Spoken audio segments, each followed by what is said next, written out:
All right, everybody. Welcome. This is May 24th, 2023.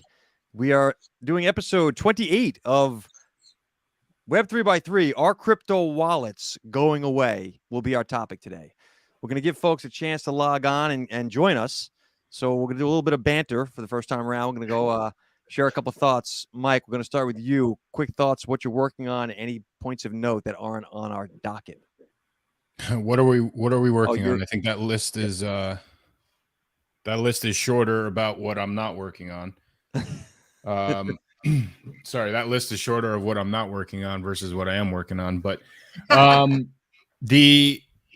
guess the one hot topic is that VCon was this past week. I couldn't attend myself. I had some other obligations I had to go to, but I do know people who went up there, and it was an all around. It was a great event, great speaker lineup. The one I guess caveat to it was there really wasn't mention of NFTs a lot. Andrew Schultz had a little stand-up routine where he made fun of Gary's collection, but for the most part, NFTs weren't as hot as a topic as they were the year before. Yeah, that's interesting, by the way, than the fact that that whole thing is NFT access to get into that event. Well, it's a practical use case for sure, right? Right. I feel like that's irony rearing its head there. Although it was well attended, Mike. Oh, yeah. No, look, I mean, first of all, those NFTs gave people access for 3 years, right? So people are definitely going to attend. And look, for anything other than NFTs, Gary's on the tip of the spear for a lot of different ventures, and people obviously want to hear what he has to say on a lot of things. And there was some interesting acts and some interesting, speakers, and obviously some vendors were there. I know Vayner Sports was there. They were doing some pretty cool stuff. I just, I find that the pivot from the NFT world is interesting, considering that, the technology has only evolved. It hasn't diminished. So, it would be an interesting topic of discussion to understand where NFTs fit into this Web3 world as we keep moving forward, regardless on what you call it, right? Digital collectible, whatever. But as long as the component of the technology is there, NFTs are still going to be very valuable. Interesting. I totally agree. Michelle, what are your thoughts about what's going on in your world these days? I've been doing lots of content writing this week, and I'm finishing up my chapter on Web3 in the Crypto Entrepreneur collective book from Joe Pulizzi's Tilt NFT holders. So that's pretty exciting. So I've been working on that this week, and doing lots of other different bits of content and trying out a few new apps for things that we can use for this podcast and for the stuff that I did. I had an interesting thing yesterday. If those who follow me on LinkedIn or Twitter will know that I spent an hour and a half or an hour and 15 minutes driving on a 45-minute journey and got to the car service place and said, if I stay, how quickly can you do it? Because driving home and back again for another 3 hours didn't thrill me. And they said, oh, yeah, it's a couple of hours, So I said, can you give me some paper? And I had a couple of pens, and I sat down and I wrote 5 pages of handwritten content. For all those AI buffs out there, when I got home, I read it into my Otter.ai app, and it transcribed what I'd written on the 5 pages. And within about an hour and a half, I'd edited it, put photos in and printed and published an article on Medium and LinkedIn of what I wrote. So I was feeling pretty good about myself yesterday, even though It started out not great being in traffic for a very long time. Very productive. Yeah, it was good. I loved your post about just the picture of the pen and paper, by the way. Yeah, old-fashioned, I said to the guy, I'll stay if you can give me some paper. He was really good, gave me this lot of paper, and it was actually really quite good. I found it really interesting. So maybe sometimes you need to leave your computer at home when you get stuck somewhere.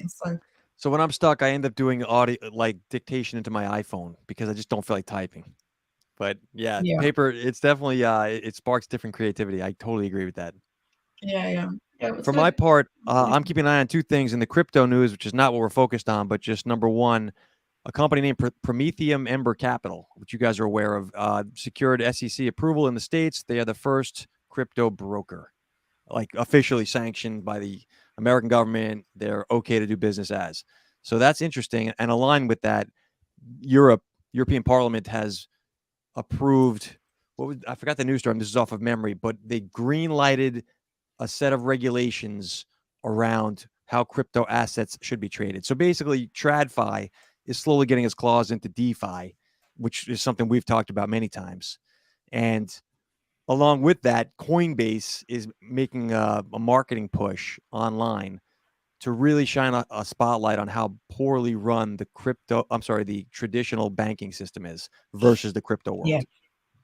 Yeah. So we're starting to see the They crypto launched world. they launched a align. campaign against the sanctions of the SEC and whatever they were facing by having people mint NFTs. And I think we brought this up a few weeks ago. Like I question that, that war between them and the government at this stage, because I know that they are very compliant with a lot of externalities when it comes to approvals.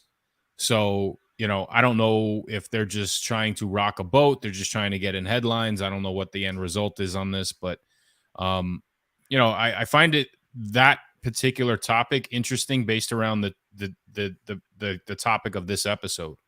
Like, it still seems to me that even if things are going to be moving forward at the SEC level and the Wall Street level, you still do need digital wallets in order to transact these things, right? So, how do wallets not fit into the future of this?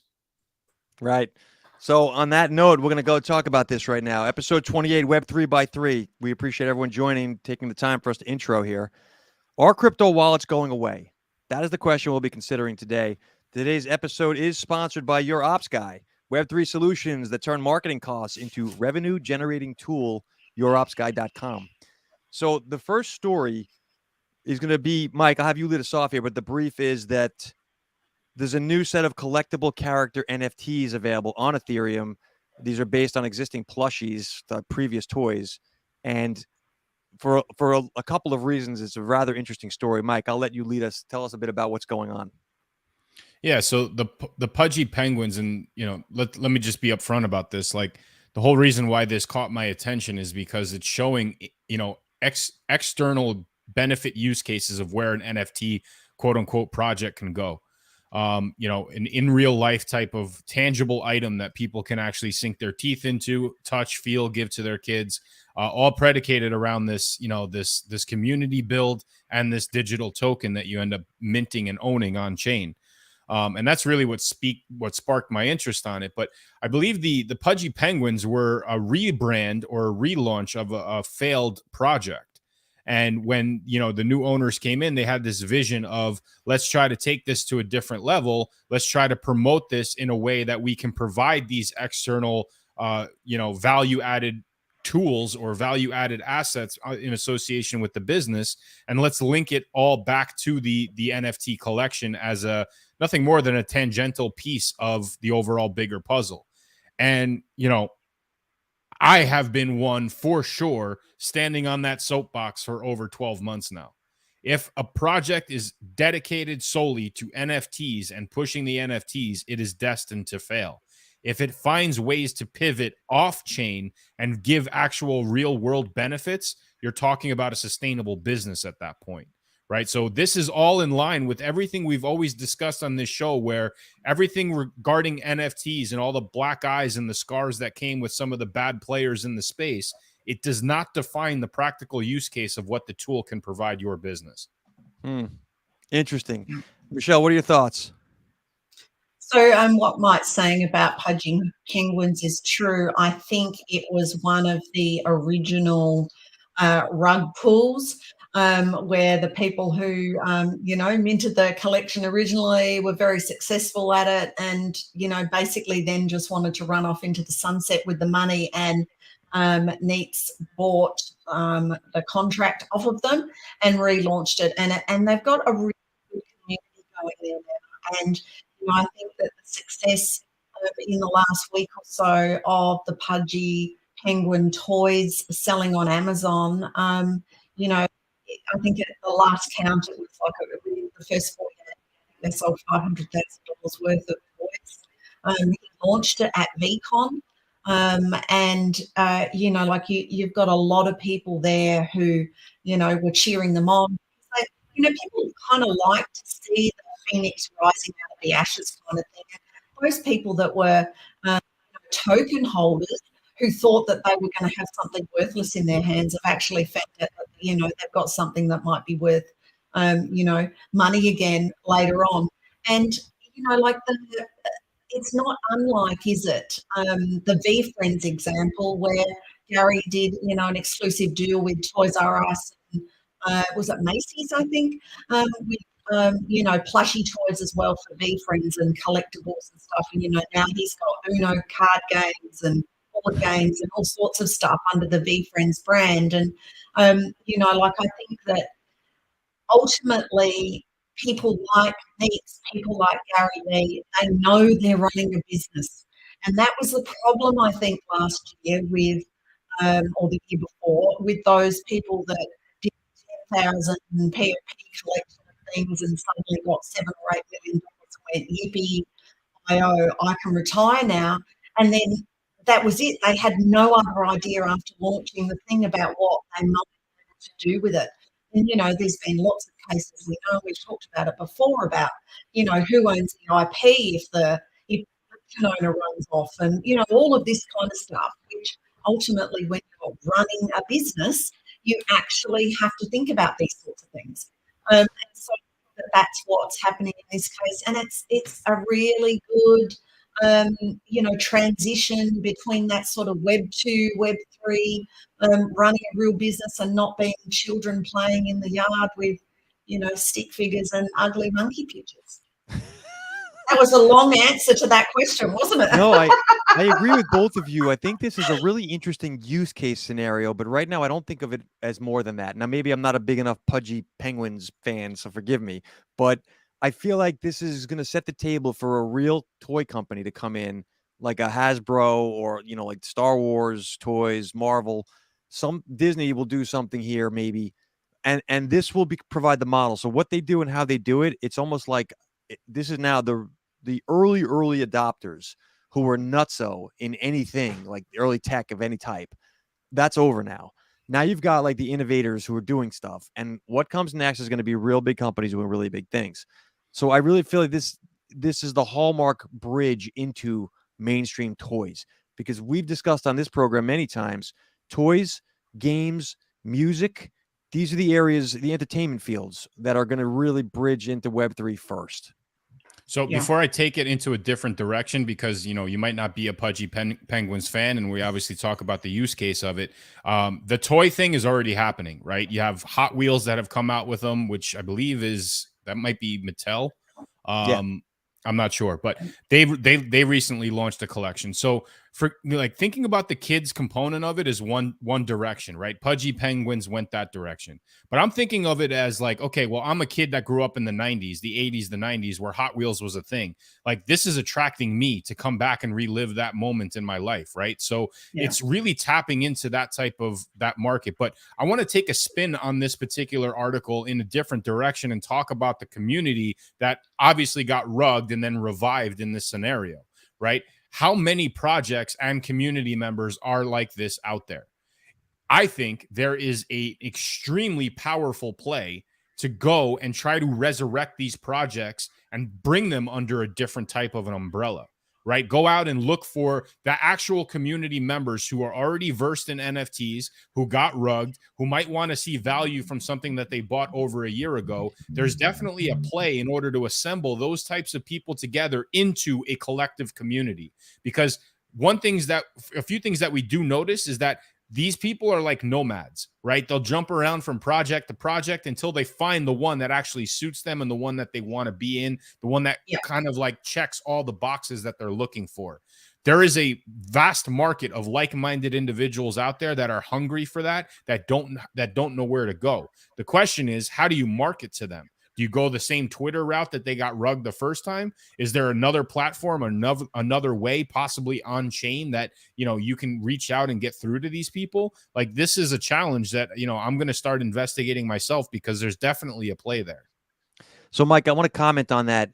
The business model you describe, and I think you sparked this in me right now. I love what you just said. is nostalgia. Nostalgia is the business model here. So if you look at brands that were really either at death's door or disappeared, Atari came back, Lego, Marvel, Nintendo, even, you could argue, right? These are iconic brands. And when we at a certain age group grew up with, let's say, the Teenage Mutant Ninja Turtles or like My Little Pony, there's and those are the buyers, by the way, would be the older folks with money who want to show it to their kids, right? This is very similar to when Disney is selling to children at the parks, but really it's the mom and dad buying the tickets. And why are the mom and dad paying $115 to get their kids in? Nostalgia, because they had a great time when they were kids. So you're onto something with that, Mike. And I think Pudgy Penguins, in my opinion, just my opinion, isn't the nostalgia brand to really drive it, but somebody like a Gary or a name, an influencer, I'm talking, will align with a former brand that's looking to be resurrected, a la K-Swiss. And then you're going to have some real NFT sales going on because people just want to own it. Yep. I mean, I think that you're right, Mike. You know, maybe we need to have a Web3 Let's not go crazy, DAO. Michelle, okay? Let's have a Web 3x3 DAO and buy up 3 or 4 of these different ones and create a new. Is this the Web 3? Think about a business that has a like-minded target audience of another competitor that failed, right? You obviously see an opportunity in going in and saying, hey, you know, like-minded community, come over here because we still have what you have and what you're looking for. Forget about those guys. They screwed you over. We're doing it right here. Right. This reminds me of Netflix started plumbing the old series that had been discontinued to resurrect them as the continuing adventures of Friends and Seinfeld and all that bit. It's the same model. Buying the nostalgia TV brands. Yeah. NFTs lend themselves well to that. I agree with you. All right. Yeah. I'm taking us to story number 2, which is really going to be stories 2 and 3, Michelle. Okay. This is so interestingly, in the crypto world, Bitcoin has now become the second largest NFT chain. Bitcoin has NFT sales, $167 million in NFT sales over the past 30 days. So Bitcoin now is second only to Ethereum, moving past Solana and Mythos. Michelle, I'd be curious. You picked this story. I'd love to hear your thoughts on it and why. So it's an interesting thing, isn't it? Because I think last week or the week before, we talked about how the Bitcoin purists are up in arms about the ordinals NFTs. And there's only been a few NFTs, so no one really worried about them very much. But the release of ordinals has made, has focused the Bitcoin NFT lens on the chain.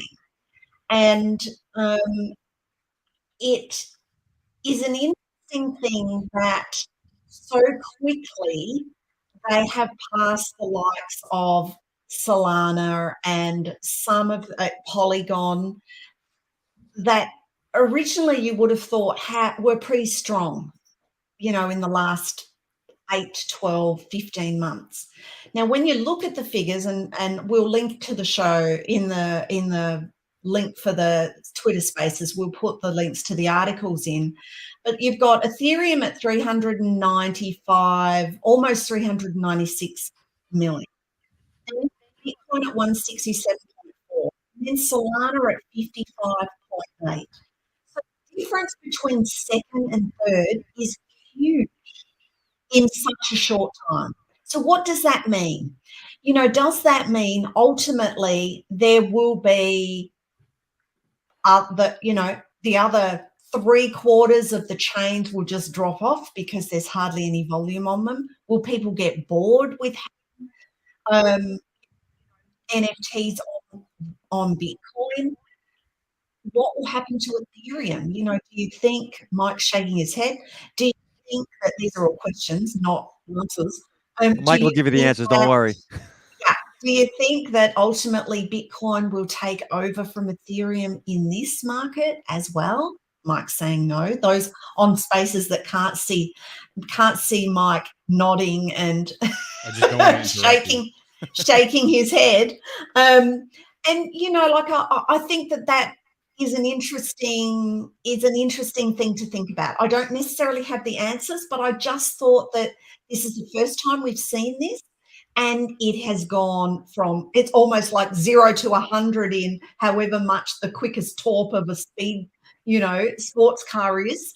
And what does that mean? And I think that's something that we can talk about. I think that's something that we can probably carry forward over the next, 6 months, because I think it'll start cropping up. And that's really one of the reasons why I brought it up. Mike, I know you want to respond to this. Go ahead. Yes. The one issue that I have with these figures, and I guess that type of an analysis, is that it's done in dollars. It's not done in volume, right? So if I wanted to actually sell a high ticketed item on Polygon, the volume of the dollar value will far supersede Bitcoin. But if look at the number of buyers on Polygon, even compared to Ethereum. So those who don't have access to the article yet, Polygon has 175,000 buyers over 30 days. Ethereum, 150,000. Bitcoin, 6,000. So you're talking about a completely different demographic as far as actual interaction within the blockchain.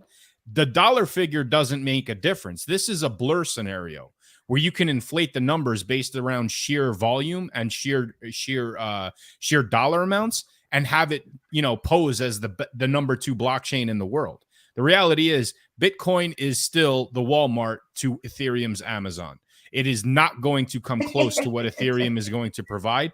And I'll tell you, like Mythos, fine. Solana, maybe that's taken a little bit of a back seat, but Polygon, Arbitrum, these are all layer 2s of Ethereum as well. So you can arguably calculate that on the same Ethereum, statistical stat, because you still need the wallet. The transactions are going to occur with the wallet. If there's bridging mechanisms, if you're buying Ether and transferring that and bridging that to Matic, shouldn't that count as some sort of an Ethereum, NFT purchase or purchase for, an ERC20 token, which ultimately you turn into an NFT? Like, these are different benefits that Ethereum has. 2 things, Mike. Number one, that we need a wallet. That might be debatable off the next story. We'll see. But more importantly, there's as a marketing strategist here, there's a marketing job that these blockchains need to do. I agree with you in terms of dollar valuation and volume, right? That's a really good distinction. But people know Bitcoin, people know Ethereum. The other blockchains, yes, they are very valuable and important inside the industry, but people outside the business don't really know them. So that matters when you want to onboard people. So there's a bit of a marketing job that these chains have to do. Fine, but I'll link it to a casino in Vegas.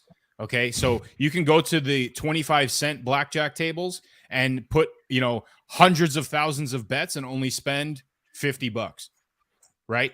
Or you can go to Caesars and put, 3 bets down and spend 17 million. Okay. Right? So, like, which one is going to attract more people in the onboarding state? That's the question. Are more people inclined to gamble less and have more fun with it and do more transactions, therefore play more hands with less at risk? Or are you going to have the high roller section, which is not as big as the regular section of the casino, where people can actually, make more with less involved? Well, it depends. If you want the bus loads of retirees from Phoenix versus the big hitters from Miami flying in with their dollars, like. So that's my point. That's my point. Bitcoin is the Miami group in that case, and you have the community church group in the other ones for making more transactions. So look, I'm not knocking what Bitcoin is doing. I don't know enough about ordinals to comment one way or another on whether it's competitive with Ethereum, but I'm very well versed in what Ethereum has done, especially with their layer 2s. And again, we've stated this before. There will be a period of time. At some point, a fork will be in the road, and people will have a distinction on use cases for these particular blockchains. You actually opened my eyes to that, Mike. I completely agree. Michelle, thoughts? I don't disagree necessarily with Mike on any of that at all. I just think that what this does, and it makes the news, and it elevates once again the Ethereum, Bitcoin, ringside fight, I guess, that we're all looking at, because at the moment, as you say, Mark, most people only know about Bitcoin and Ethereum. They know that there's these other things, but who are they? What are they? We don't really know. But it's like there's the king of the jungle is being fought out by Bitcoin and Ethereum. And this type of thing just elevates that match in people's psyche and in general mainstream stuff. And, I think that ultimately, I think that, I don't know, I can't see longer term that Bitcoin NFTs are going to be. I agree with Mike. I think Ethereum is going to win if there has to be a winner. I'm gonna make two quick points, Michelle. One, to your point, I agree with you. There's roughly, and Mike, you probably know the answer to this, but there's over 1,000 blockchains in existence. So It's where's the dividing line insane. between the ones that matter and the ones that don't? I think that's your point. There's infinite number of blockchains because not every blockchain needs to be public. Okay, fair. Yeah, you're right. I'm just saying that Ones there's that have officially launched. the finite, the infinite tail. Like the internet itself. At some point, you have to make the cut and say these are the blockchains that matter. These don't. Now, I know you're going to say they all matter to that community. And I agree with you, but in the perception, I'm talking. This is a perception game to some degree. The second thing I was going to say is Ethereum. Mike, I'm going to take the other side of the fence. Shockingly, from you. You say it can never be caught. I don't know that Bitcoin and ordinals will overtake Ethereum. I think you're right, they won't. But I also would know, as a student of business history, never say never. Like, Ethereum is way out in front right now, but then so was Kodak, right? These things are eternal devices, and I wouldn't be so. I know it's Walmart, Target. It's a pretty good analogy for now. Times change is all I'm gonna say. Look, don't get me wrong. I'm not advocating that Ethereum will be at the top of the mountain forever, but I'm just saying that ordinals will not be the one that takes them down. Yeah, fair enough. That should take it to the I next probably story. agree with that. Go ahead, So can Michelle. I just point out that Yeah. on LinkedIn in the comments and under the link to this Spaces, I put those first two article links in so people can look at those if they want. So as an intro to the next story, which will be Michelle's lead, I'm going to reset the room here with the episode title is Are Crypto Wallets Going Away? Right? Bitcoin becomes the second largest NFT blockchain. And in the little blurb, I said Solana does something that no one has seen before. So we'll go into that right now. There is a game, an online blockchain game called Steppen, and it has become the first blockchain game to integrate with Apple Pay. That matters because players in the game can now buy NFT sneakers in the game with a credit card, which you will realize is fiat. So again, this is on the Solana blockchain, and the company is hoping this onboards millions of users into Web3. Michelle, I'll let you lead the thoughts piece around this one. So interesting because it is another large Web2 player.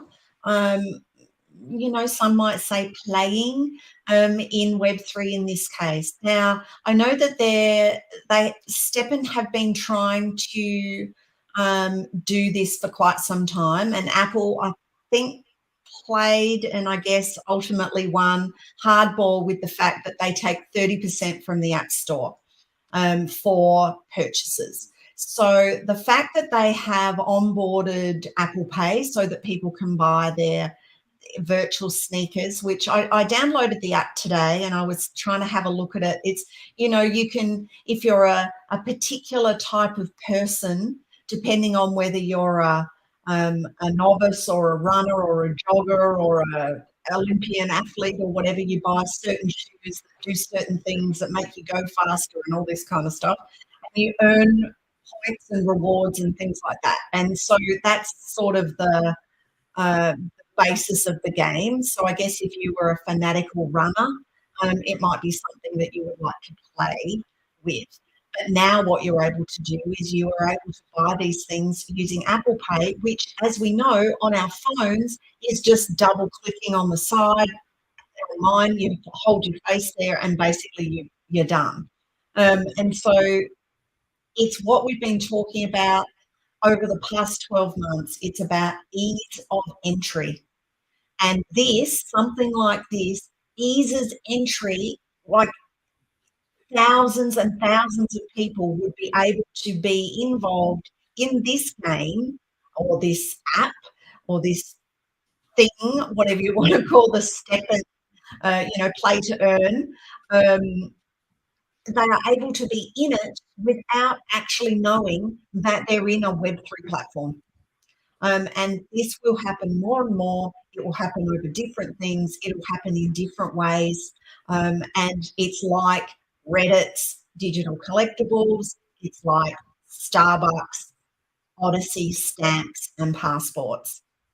I'm curious, Mike, your response, because I'm wondering if people are going to enjoy not having to have a crypto wallet. I still don't understand how they can not have a crypto wallet here. They can transact for the NFT, but where does the NFT go? Right.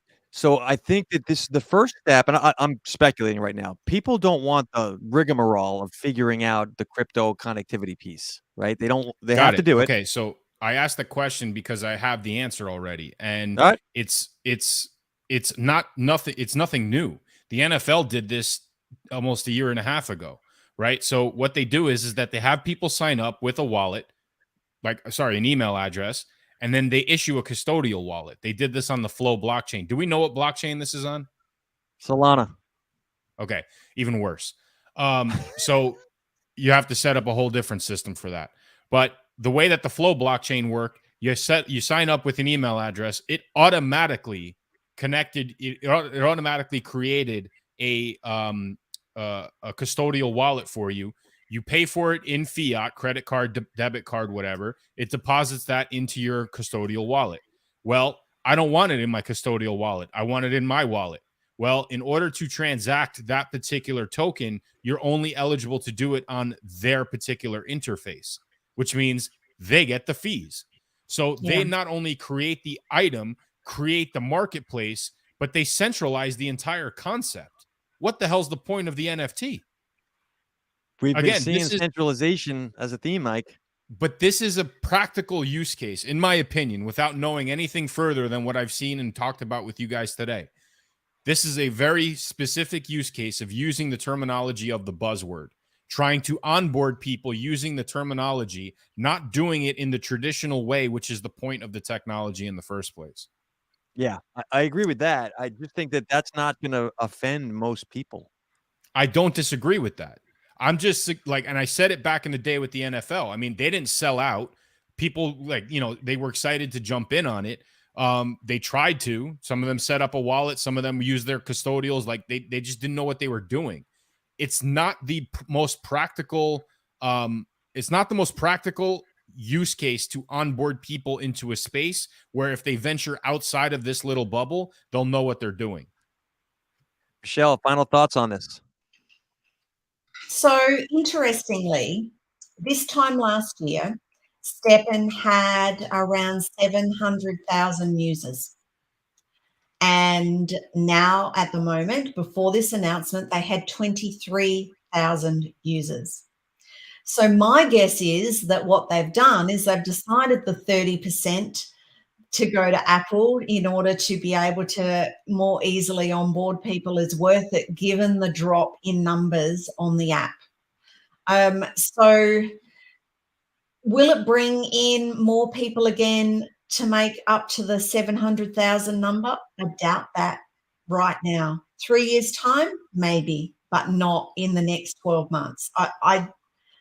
I would imagine that it would be a small amount of the business that they're going to get from it. But for our sake and for how we're aligning it with, how can businesses and, entrepreneurs or B2B work out what to do with the space, this is obviously something that makes it a bit more seamless, that makes it a bit more easier for onboarding ordinary people, not like us who are in Web3, because none of us are ordinary or normal. So I have a more practical solution on this that obviously will take time to develop. But if Apple Pay, subsequently Apple, is really serious about getting themselves immersed into Web3, they would include a digital wallet with every phone that's made, a custodial wallet embedded in every single phone.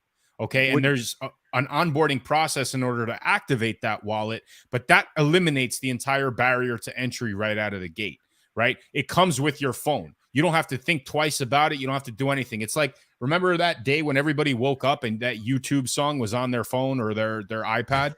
Nobody asked for it, but it was there. And all of a sudden people started recognizing, hey, you know, like this could potentially be a thing. Like if you want to eliminate all of these barriers, I think the technology really has to incorporate it at their level and then onboard people slowly and setting it up, getting their seed phrase, getting everything set up accordingly, just like you would set up a normal account with a password, Face ID, fingerprint, whatever. 2 points though, Mike. Number one, who's to say Apple's not already doing that? I agree with you. I think that is the plan. We don't know. We're speculating, which is probably a good place to say that this is not meant to be a economic discussion of investment. This is just us talking.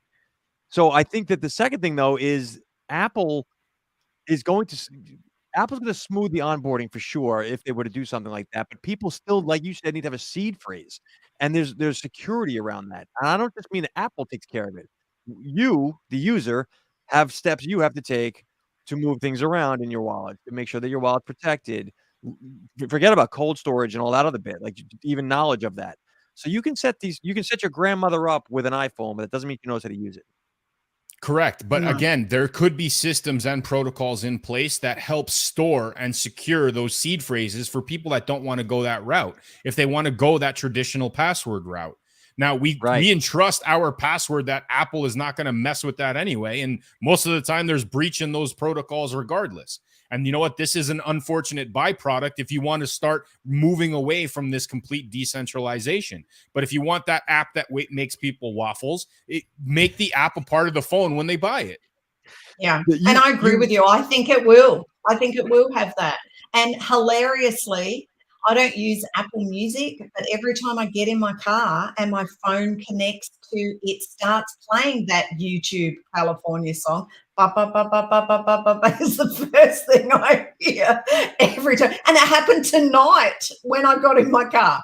So, yeah, drives me nuts. But I think that will happen. I think you're right, Mike. You know, maybe the Apple iPhone 16 or 17 will come with a Web3 wallet already in it. I want to raise a comment that Linda, our fandom number one, has raised here, and shout out to you, Linda. Thank you for joining us as always. ACH has been around for decades, right? PayPal, Zelle, Venmo, Apple Pay, but that became the norm because people got familiar with it. In an earlier comment, she mentioned how it's all about familiarizing. And Mike, to your point, when they put it on the device, whatever that device may be, it familiarizes people. So I do think that goes that way. But the key issue of everything, Mike, you nailed it. It's the slow creep of centralization because people are still nervous about the decentralized. I'm not taking a side. I'm saying that people want some type of a recourse. Yeah. And before we move on to the next article, I'll let people scroll through. I was quite disappointed that we were not covering the third story in this article titled "Become an Idiot Sandwich in the Metaverse." Good. Share it. No, it's off topic, but I'll let people read it in the in the articles that are shared. Yeah, it's in the keep scrolling down. In the seemingly off topic, but actually I'm going to connect this. My pick for the story this week, and I think it was you, Michelle, who probably flashed this, when pizza became the unsung hero of Bitcoin's history. And this is referencing May 22nd being it's Bitcoin Pizza Day, right? Laszlo buys 2 pizza pies for 10,000 Bitcoins back years ago, and then it was a $41 transaction that's now worth $300 million, right? So the reason this matters, it's goofy, and Papa John's, by the way, still puts out shirts and things around this.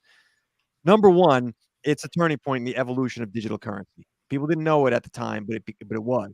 It's become a reference anchoring event, and I like that the fact that we're living through history right now, and we talk about this on this show, but most people are not aware. This is epic of what's happening in the world of money and the crypto enablement of people to trade value online in a digital sense is groundbreaking. And I think we're going to look back on these days years from now. So that this is more of a reminder. But on the more interesting tidbit side of things, 5% of those coins involved at the time of transaction, way back when with the pizza purchase, they're still sitting right now in the 12th largest Bitcoin wallet, which is worth $500 million, and 300 million of those 500 million are those coins from the pizza. No one knows whose wallet they are, but it's an interesting thought. So it highlights the fact that you can track. It doesn't matter a decade, 1,000 years. You can track it all. And as the Secret Service was discovering last week. It's definitely a good marketing play, and it's a good reminder that, you're right. This was a turning point in accepting this in exchange for goods and services, which in turn turns it into a currency. This is the old. Is it a security? Is it a royalty? Is it a currency? Is it a collectible? Right? Art is not considered a security. I think I think it just needs to be. It could be. And then whatever you want it to be, fill in the blank, right? I mean, I think that's really what the power of this technology and what we're building provides. And again, from linking it back from the corporate and the industrial and the business perspective, I mean, once they start understanding that, the marketing efforts, the sales efforts, the customer engagement efforts, the shareholder investment efforts, the capital raising efforts, the operational efforts, all of it now becomes possible utilizing the blockchain. And I think that's really what people need to start recognizing and opening their eyes on. And, forget about the onboarding, forget about the Apple Pay, forget about all that stuff, which is simply bridges to the technology. We need to figure out how to connect the landmass to the technology and get it into some of the devices and the technology that people hold in their hands every day. Agreed. So I want to remind people that this is a business discussion for informational purposes only. This is not meant as investment advice. Please be careful.